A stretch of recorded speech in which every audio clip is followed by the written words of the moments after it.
Welcome to the Grease Monkey Mods YouTube channel. Today, this is going to be the start to some very great content for you guys. I've done plenty of cam swap videos, but on this particular car, we're doing a cam kit that includes camshaft, valve springs, push rods, and also the lifters. I have done multiple cam swaps without the lifters, and everyone comments, hey, what about the lifters? You know, don't you have to do the lifters? Not necessarily, it is recommended, but in this case, we are doing a fresh new set of lifters. So that's going to involve tearing apart the top end, you know, all the intake stuff, intake manifolds, heads, because the lifters are under the heads. But this is a good opportunity to do a step-by-step on what's involved in tearing down an LS1. Let's do it. Alright, step one, we're going to remove the airbox lid. Alright, next, I unplugged the intake air temp flow sensor. There's a hose going to the side of the airbox. Loosen the clamp, and then from there we can just remove the whole assembly. Alright, so the next thing I'll be doing is basically disconnecting the fuel injectors, throttle body sensors, and basically just moving the harness aside, making room for the intake manifold to come up and out. So unplug your throttle body connectors, your injectors, and once your injectors are unplugged, you can basically move this whole passenger side of the harness off to the side. Oh yeah, and your coil packs too. Unplug your big coil pack plug. Same thing on this side, get your injectors unplugged. With your throttle body unplugged as well, you can move that off to the side, and you're just basically trying to make room. I went ahead and undid the evap line going to the intake manifold. You gotta be careful with these clips, especially on these older cars, they're getting brittle. Try not to break that. And on the fuel row, you have an option here on this F-body to disconnect the quick connect from the fuel row at the manifold. There's also a quick connect down here along the inside of the strut tower. I think it's a 3/8 quick connect. That'll probably be one of the next things I do, and obviously you have to remove the throttle cable. Alright, that's where we're at so far. Let's go down and do the fuel lines next.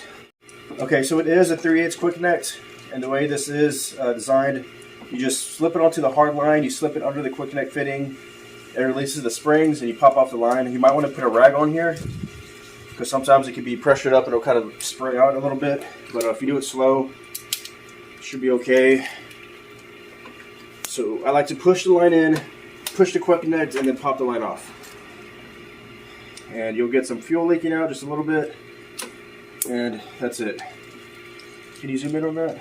Okay, so these little ears, they're like springs inside of it. And what's happening is when you put the tool, it basically opens up those little ears and allows the line to pop out of there. That's kind of how that works. So that's free. Next thing we can do here is remove the throttle cable, and we're already getting close to be able to pull this manifold off. Alright, what I'm doing now is removing the throttle cable. What I like to do is open the blade, remove the cable from the throttle body, and then from here we can move the bracket. You can pop it out of this bracket, but I'll just go ahead and remove the bracket. It's easy enough, and just to take it off and move it all aside.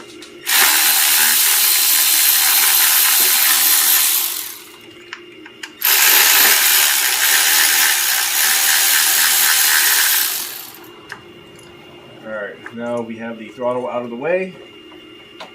Looks like one of the last things holding us up now is there's some coolant lines that actually run under the throttle body. Here's an inlet here, and so it goes in this side, out this side, or it could be vice versa. I don't know. Either way, there's two coolant lines here that need to be disconnected, or else that's going to be hanging up the throttle body. And it looks like we have a crankcase pressure hose coming off the valve coverage to the throttle body. Alright, let me get these coolant lines off, and I think we're going to be ready to unbolt the manifold and try to remove it from that point. Okay, I went ahead and removed the coolant lines I was talking about. Here's one here, the other one is here. It connects to the coolant crossover tube. This tube here connects both cylinder heads together.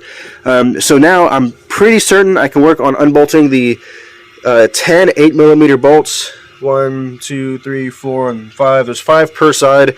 I'm going to start removing those 8s, and I believe I can start removing the manifold, but if anything is left or hung up, I'll find out at that point. But let me do that, and I'll be right back.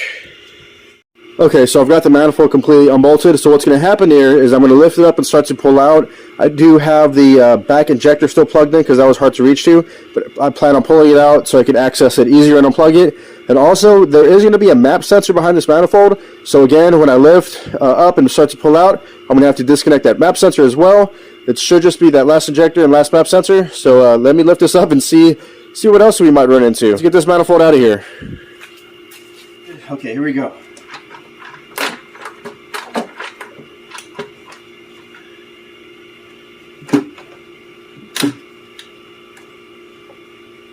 Should have noticed this.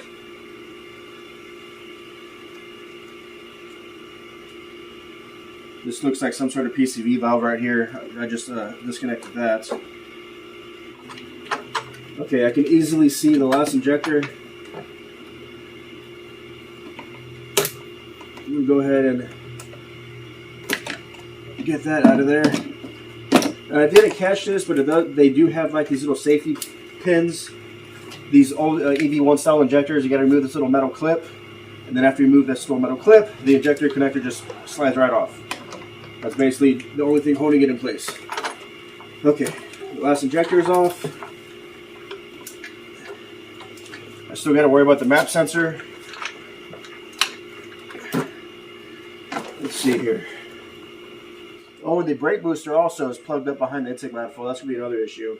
So usually you have two options of disconnecting from the back of the manifold or disconnecting from the brake booster. Let me kind of weigh my options. I'll probably just undo it from the brake booster. It's easier to access. Okay.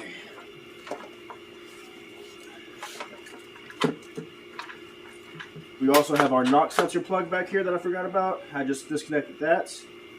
Okay, map sensor is disconnected.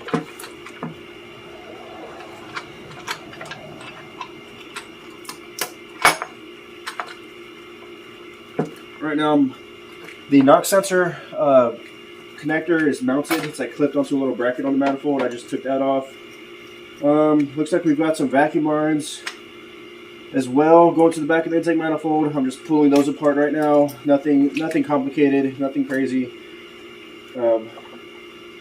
Those are undone. Okay, let's see if we're free. We are free. Manifold is out. And of course, as you're doing this, be careful. You know, you don't want to drop debris in the cylinder heads, of course.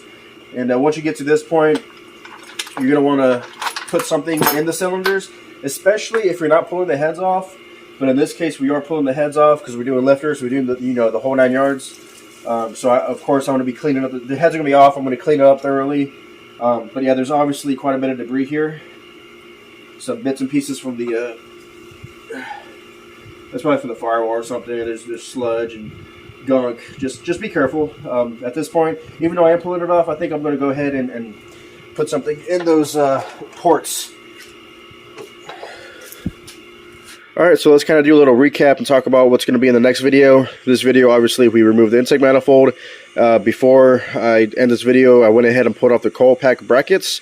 It's just, I don't know, maybe 10 millimeter bolts. They look like this per bracket. You remove them. Obviously, unplug the main coil pack plug, which you should have done already to get the harness out of the way, and undo the spark plug wires, and those brackets just come out as a basically one big unit, just like this. So that's what I did. Went ahead and got those out. Next video, I decided I'm going to be working on the front accessories. I'm going to get this front portion of the ram air assembly out of the way. This is like just the frontal portion of the airbox, I guess you could say. I'm going to get the water pump out, power steering pump, probably the tensioner, idlers, start getting all that stuff out of the way. Because I was thinking about it, I might as well wait to pull off the valve covers and get the rocker arms and push rods out of the way, just to prevent debris and junk from getting up in there. I don't necessarily have to do that right now. So like I said, I'm going to work on doing the front accessories. Once I get the front accessory out of the way, I could probably undo the headers. I'm going to try to remove the heads without taking off the headers. Obviously, you have to unbolt the headers from the head, but sometimes if you're lucky, you can get to the bottom 15 millimeter bolts through the header primaries. So I'm going to see how that's going to work out. I'm just trying to save myself some steps. So yeah, stay tuned for the next video.